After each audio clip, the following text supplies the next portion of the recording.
지난달 목요일 새벽 3시 72세의 김태호 씨는 가슴 통증으로 깨어났습니다.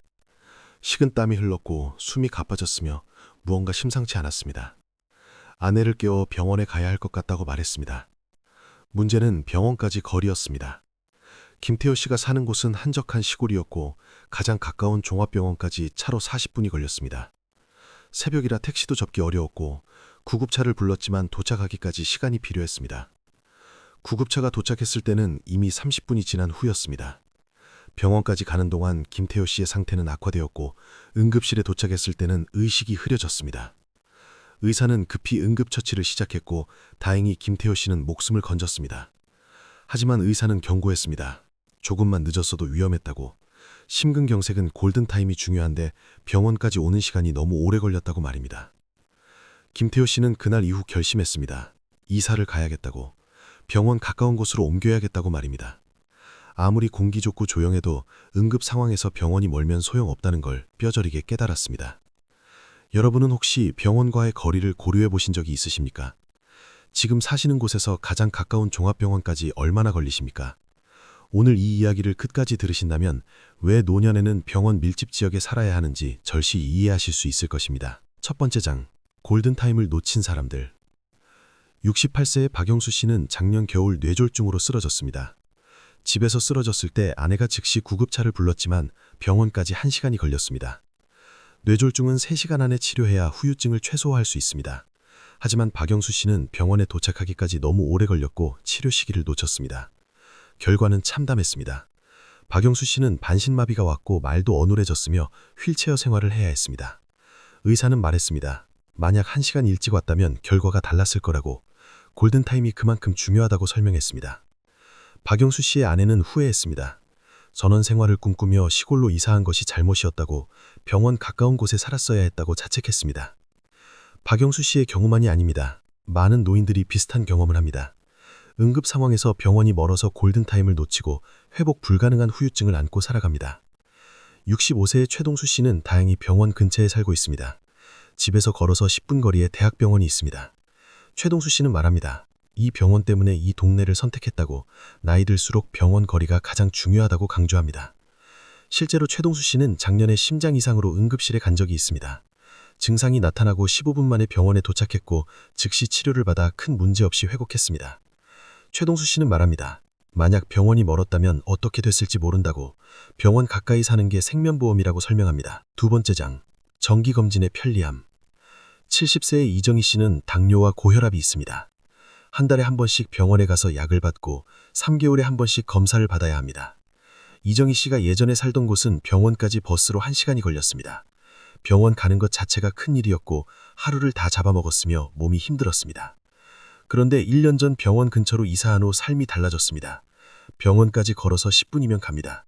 아침에 산책 삼아 병원에 갔다가 약 받고 집에 오는데 1시간이면 충분합니다.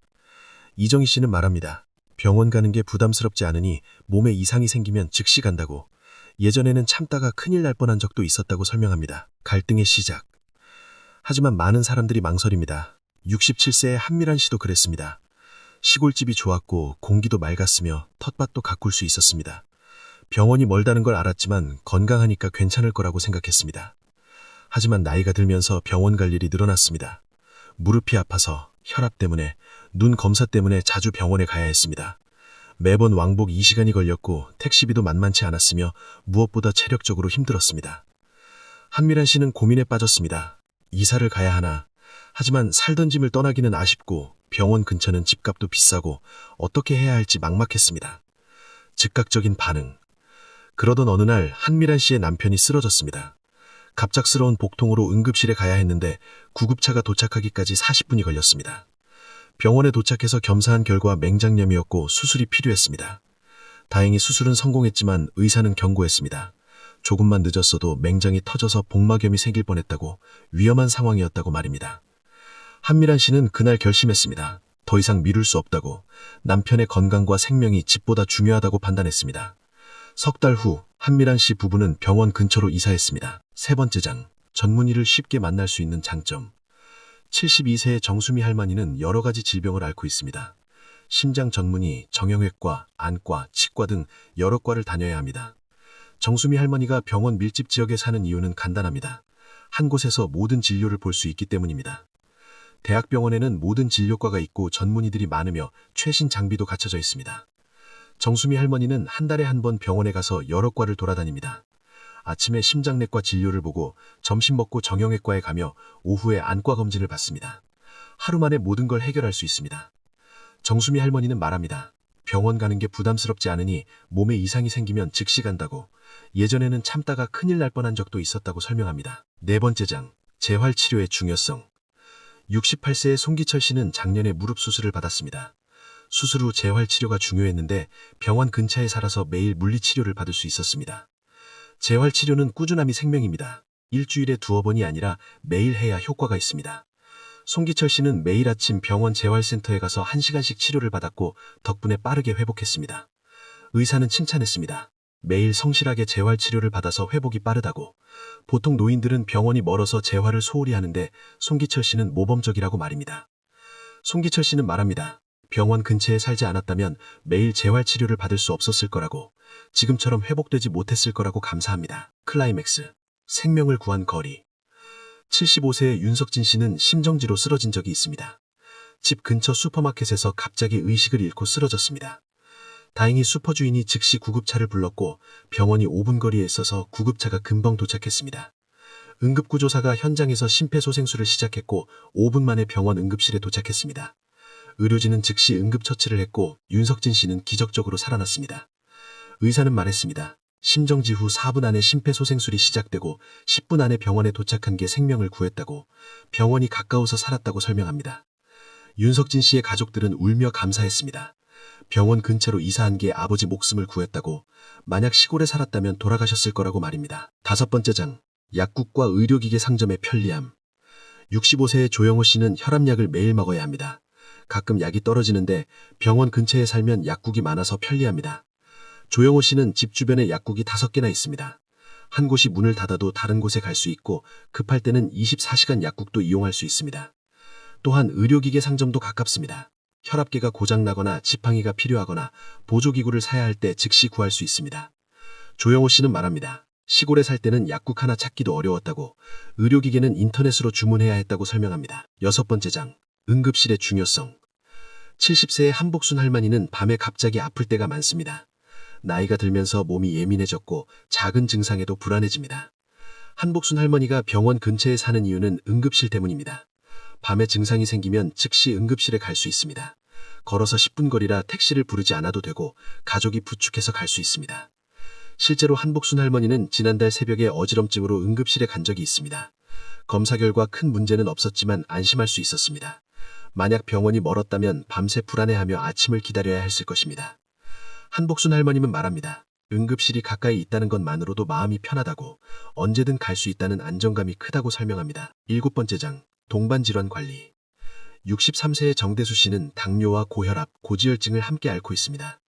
3가지 질환을 모두 관리해야 하고 각각 정기검진이 필요합니다. 정대수 씨가 병원 밀집 지역에 사는 이유는 통합관리 때문입니다. 대학병원에서는 여러 과가 협진하여 환자를 관리합니다. 내분비내과와 심장내과가 함께 정태수 씨를 진료하고 약도 상호작용을 고려하여 처방합니다. 정태수 씨는 말합니다. 시골 병원에서는 각 과가 따로 진료했다고, 약도 중복되거나 상충되는 경우가 있었다고 설명합니다. 여덟 번째 장, 건강검진의 앞근성. 67세의 강미경 씨는 매년 정기 건강검진을 받습니다. 국가에서 지원하는 검진뿐만 아니라 추가 검사도 받습니다. 강미경 씨가 병원 근처에 사는 장점은 검진 받기가 편하다는 것입니다. 예약하고 가서 검사받고 결과 들으러 가는 게 모두 쉽습니다. 병원이 가까우니 부담 없이 자주 검진을 받을 수 있습니다. 강미경 씨는 작년 검진에서 초기암을 발견했습니다. 조기에 발견해서 치료가 쉬웠고 지금은 완치되었습니다. 의사는 말했습니다. 정기 검진을 받지 않았다면 늦게 발견했을 거라고, 조기 발견이 생명을 구했다고 설명했습니다. 아홉 번째 장, 병원 근처로 이사하는 방법. 그렇다면 어떻게 병원 근처로 이사할 수 있을까요? 65세의 김영희 할머니가 경험을 나눕니다. 첫째, 병원을 먼저 정하십시오. 어느 병원 근처에 살 것인지 결정하십시오. 대학병원이나 대형 종합병원을 추천합니다. 둘째, 거리를 확인하십시오. 걸어서 15분 이내, 차로 5분 이내가 이상적입니다. 응급 상황을 고려하면 가까울수록 좋습니다. 셋째, 집값과 월세를 비교하십시오. 병원 근처는 대체로 비싸지만 건강을 생각하면 투자할 가치가 있습니다. 넷째, 주변 환경을 확인하십시오. 약국, 마트, 은행 등 생활 편의시설도 중요합니다. 김영희 할머니는 말합니다. 처음에는 비싸다고 생각했지만 건강을 지킬 수 있다면 가치 있는 투자라고 후회하지 않는다고 말입니다. 김태호 씨는 심근경색 이후 병원 근처로 이사했습니다. 시골집을 팔고 병원에서 10분 거리에 있는 아파트를 샀습니다. 집은 작아졌지만 마음은 편해졌습니다. 김태호 씨는 말합니다. 넓은 집과 좋은 공기도 중요하지만 생명이 우선이라고, 나이 들면 병원 거리가 가장 중요하다고 강조합니다. 실제로 이사 후 김태호 씨는 몇 번 더 병원에 갔습니다. 가슴이 답답할 때, 숨이 가쁠 때 즉시 병원에 가서 검사받고 다행히 큰 문제는 없었습니다. 하지만 병원이 가까워서 마음 편히 갈 수 있다는 게 큰 위안이었습니다. 결말, 여러분을 위한 조언. 65세가 넘으면 우선순위가 바뀌어야 합니다. 젊을 때는 전망 좋은 곳, 조용한 곳, 공기 좋은